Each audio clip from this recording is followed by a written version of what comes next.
Eestis on 350 000 regulaarset suitsetajat ja Eesti Vähiliidu hinnangul sureb igal aastal tubakatoodete tarvitamise tagajärjel 2000 inimest. Teeme nüüd juttu kunagise kirgliku suitsetaja Henriga, kes ise tubakalõksust täiesti priiks rabelles ja nüüd teisi aitab. Kus sükksed suitsupakid siis pärit on? Inimeste taskust. Need on siis, see on selline kast, mida ma kannan kaasas seminaride, mida ma siis läbi viin. Et need on endised suitsetajad suitsud, kes on neid siis seminaril otsuse, et aitab. Eestis suitsetatakse aastas 3000 tonni tubakat ning meil on 350 000 regulaarset suitsetajat. Igapäeva suitsetajaid on meil 36% meestest ja 18% naistest. Täna on tubakavaba päev. Öelge, kas te olete kunagi üritanud suitsetamismaja?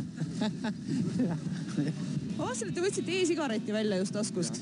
Et täna on tubakavaba päev, teate, eks? Võib-olla, jah. Siin ei ole tubakat. Seda tahtsingi küsida, et kuidas teil õnnestus tavalised sigaretid maha jätta ja hakata e-sigaretid? Kes seda teab? Ei tea. Lihtsalt nii on. Oli keeruline? Maha jätmine. No mul oli üks haigus ja siis ma jätsin maha ja pärast seda ei tundnud nagu enam vajadust. Aga e-sigaretist loobumisele olete ka mõelnud? Ikka, jah. Kas te olete mõelnud, et võiks suitsetamisest loobuda või on see väga keeruline? Olen mõelnud, aga jah, suht keeruline. Kui sa oled alustanud, see on raske lõpetada. Olete mingeid erinevaid meetodeid ka proovinud? Meile plaastreid, Ei ole. Ei ole jah ühtegi neist proovinud. Loobumisvõimalusi on mitmeid. Üks neist näiteks Allen Carey meetod, mille abil jättis suitsetamise maha Henri Jakobson, kes ise nüüd teisi abistab. No, mina olin kunagi ikka 3 pakki mees, keskmiselt kusi 3 pakki päevas, et oli halvem päev tegi natuke rohkem, parem päev natuke vähem, keskmine tuli 2,5 kuni 3 pakki päevas. Ja eks ma ikka üritasin alati maha, et olen kõiki neid traditsioonilisi meetodeid proovinud ja keskmiselt võttis see maha, et mis aeg kuskil kestis umbes 10 tundi, et sellest 9,5 ma magasin, et õhtul teed otsus ära, et rohkem suitsu ei tee ja hommikul läheb vanamoodi edasi. Et mina avastasin selle nüüd tänaseks juba 7,5 aastat tagasi. Et minu enda ülemus jättis sellega maha ja kes mulle seda soovitas. Allen Carey meetod on psühholoogiline meetod, kus tuleb läbida 6-tunnine seminar ja selleks välja käia üle 200 €.